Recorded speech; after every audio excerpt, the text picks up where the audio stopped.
Okay, Les, I'm going to do a little tutorial here on how to do some reloading. This is my reloader kit. This happens to be for the 45 long Colt. Just has a few things here. You got a punch. This is for depriming. This is for flaring. It's a flaring tool to make sure that the opening of the shell is the right diameter. This is our scoop for the powder, and it's pre-measured, so I don't have to guess about anything.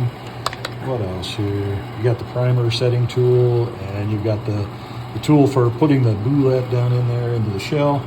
Anyway, I've deprimered a number of these shells, and I soaked them in some water with some Dawn dish detergent.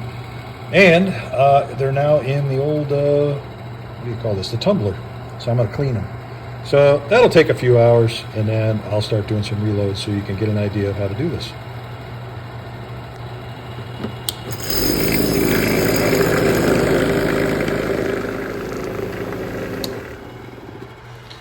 Okay, let's see what we got here.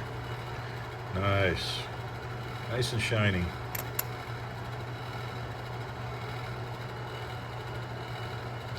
So now we're ready to put a primer in it, put some powder in it, put a boulette in there. Okay, we're going to make ourselves a fresh cartridge. So take out one of our 45 long Colt shells, which have been cleaned. And the first thing I need to do is flare this, the end of the cartridge, so that the bullet will go in there. That's our flaring tool. I got to put a little bit of lubricant on here because the next step is to resize it. Whenever you fire the weapon, these shells expand, so they have to be resized. And it's a very delicate process. So this is just ordinary chapstick. I'm using it as a lubricant to gently put it in there. And then, okay, so you got that. Now it's been resized. I like to drive it out slightly.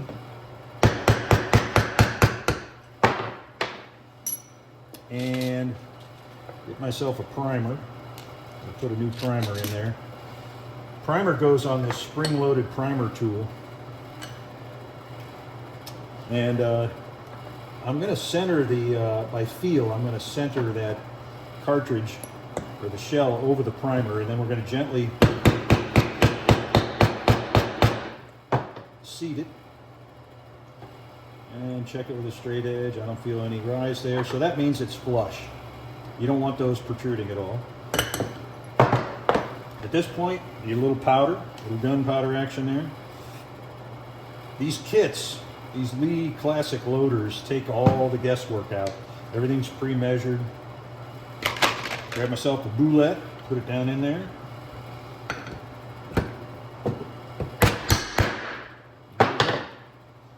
Seat it. The last thing I have to do is give it a good crimp so that when I put this in my side gate, it doesn't collapse. So pull that out, clean it up a little bit, and poof, we have a boulette. That thing almost looks factory. You want to take a measurement. You know, they give you the specifications on how long the thing should be. It needs to be less than 1.6 inches, so let's see what we got. Poof, yeah. I'm about 30 thousandths shorter than 1.6. That's fine. Being a little shorter doesn't matter. That's all there is to it. It takes about a minute to make a cartridge, and I sit out here and watch a little TV and just bang away there, just like they did in the Old West.